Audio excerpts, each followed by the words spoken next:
ಇವತ್ತು ನಮ್ಮ ದೇಶದ ಪ್ರಧಾನಮಂತ್ರಿಯಾಗಿ ದೇಶಕ್ಕೋಸ್ಕರ ಪ್ರಾಣತ್ಯಾಗ ಮಾಡಿದಂತಹ ದೇಶಭಕ್ತರು ಹಾಗೂ ಯುವಕರ ಕಣ್ಮಣಿಯಾಗಿ 21ನೇ ಶತಮಾನದ ರೂವಾರಿಗಳಾದಂತಹ ರಾಜೀವ್ ಗಾಂಧಿರವರ 82ನೇ ಜನ್ಮದಿನ. ಅದರಂತೆ ಹಿಂದುಳಿದ ವರ್ಗದ ನೇತಾರರು, ಬಡವರ ಬಂಧು, ರೈತರ ಪಿತಾಮಹ ಎಂದೇ ಖ್ಯಾತಿ ಗಳಿಸಿದ ದೇವರಾಜ ಅರಸುರವರ ಜನ್ಮದಿನ. ಆದ್ದರಿಂದ ಈ ಇಬ್ಬರು ಮಹಾನ್ ನಾಯಕರ ಜನ್ಮದಿನವನ್ನು ಎಂದಿನಂತೆ ನಾವು ನಿಮ್ಮ ಅಂಧರ ಶಾಲೆಯಲ್ಲಿ ಆಚರಣೆ ಮಾಡ್ತಾ ಇದ್ದೀವಿ. ನೀವೆಲ್ಲರೂ ಇವತ್ತು ಅವರಿಗೆ ಹುಟ್ಟುಹಬ್ಬದ ಜನ್ಮದಿನದ ಶುಭಾಶಯಗಳನ್ನ ಕೋರಬೇಕು ಅಂತ ವಿನಂತಿ. ಸ್ಟಾರ್ಟ್ ಮಾಡಿ.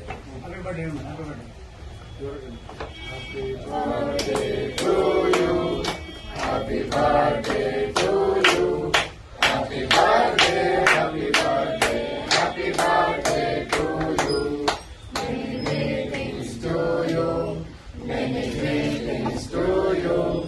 Many greetings, many greetings, many greetings to you. Happy long life to you.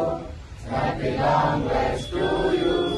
Happy long life, happy long life, happy long life.